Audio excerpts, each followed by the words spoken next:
राधे राधे मित्रों, आज की कहानी का शीर्षक है ज्ञान का भंडार।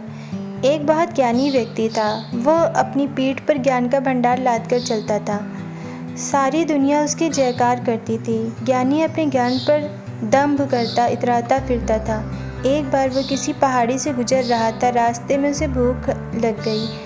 उसने इधर उधर देखा। कुछ दूरी पर एक गांव दिखा।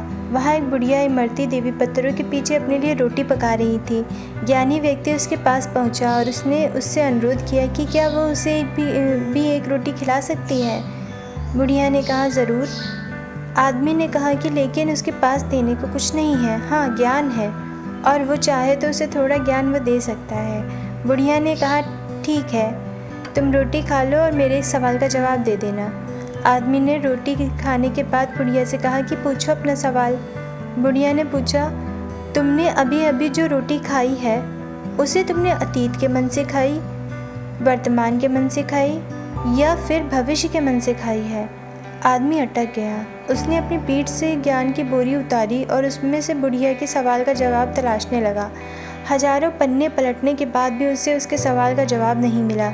बहुत देर हो चुकी थी। बुढ़िया को लौटना भी था।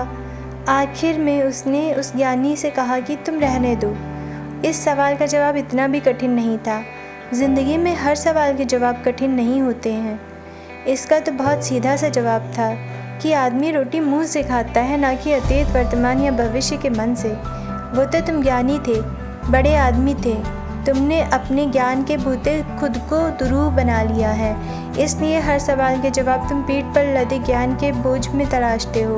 वरना ज़िंदगी को सहज रूप में जीने के लिए तो महज ज्ञान की ही दरकार होती है। सहजता से बढ़कर जीवन को जीने का कोई दूसरा मूल मंत्र नहीं है। जो आदमी सहज होता है वो संतोषी होता है। जीवन के सफ़र को सुखमय बनाने के लिए यह सबसे आसान फार्मूला है। जो चीज़ जैसी है उसे उसी तरह स्वीकार करने की कोशिश करनी चाहिए। शिक्षा।